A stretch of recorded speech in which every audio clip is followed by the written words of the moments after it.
Оо миний ах. Юу энэ одоо юу гэсэн хийгээд. Энэ хин хинчка? Унаа чи минийх штэ манай ангийнхан саксны тэмцээнд орохгүй түрээсэлсэн. Тэгээд тэр чинь авц юм уу? Тийм үү? Энэ шинээр нь аваагүй мүү? Үгүй ээ, чинь биш түрээсэлсэн гэдэг ах чинь. Тэгээ өмнө хин өмсөжсэн гэж түрээсэлж байгаа юм би. Мэдхгүй штэ ээж түрээсийн юм чи хин өмсөн тодорхойгүй штэ. Тэг энэ минийгээ угаал та яагаад энэ өөрийнхөө цэвэрхүү хувцастай холцсон юм бэ? За л да ээж за одоохон за.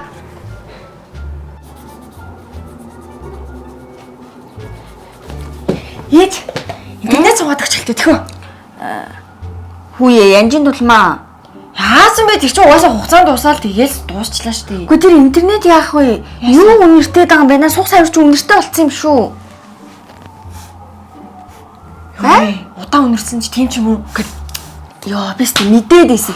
Тэрийг онгойлгосон чи яг тэр танихгүй хувцас чи сэн хийгээл явцсан байхгүй. Тэгээд хов сонорын дундаа хийцэн. Яана ээж одоо тэгээ яана? Наад үнэрч одоо хулмас гэдгийг штэ ерөөсөө олонний дунд үнэртэй явах шиг юм байхгүй. Янжин тулмаа хүний энэ дээгүүр даагуур өмсдөг юм битгий өмсөө. Тэгээд энэ гадуур баркад түрээс юу гэдгийг олонний өмсдөг юм битгий өмс. Хизүү штэ. Тэгээд чинь хүний хувц гэлтгүй нь хараа гадаа ийм халуун өдөр болго усанд орж суугаа арчлахгүй бол муухай үнэртэй болно. Үнэртэй явах юм бол ажил төрөл хүн амьтантай уулзах бүх үед хэцүү аа. Тэг хилээд тахад хувцснууд дундаа аваачаад хийцэн. Нэг л өмссөн байгаа үстэй. Нэг. Гэтэ манай ангийнхан бүгдээрээ өмссөн. Минийх тэгээд хаарч тийм бата.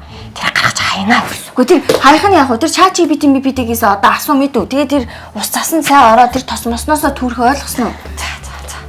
Ямар талаа юм бэ нэг хайнаа. Энэ үү. Соноргүй юм шиг шинээр нь аваад өгч байгаа чи яахаараа хүний юм өмсдөг вэ? Гэхдээ тэгээ сүүлийн үед чинь хүмүүсийн үнэр та нар яасан ч хэцүү болсон.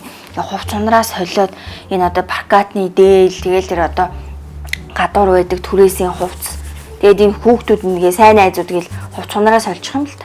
Найз нь сайн байгаад яах вэ? Тэр чинь хүний үнэр та нарыг хүн мэдэхгүй ш. Баларсан юм би яасан.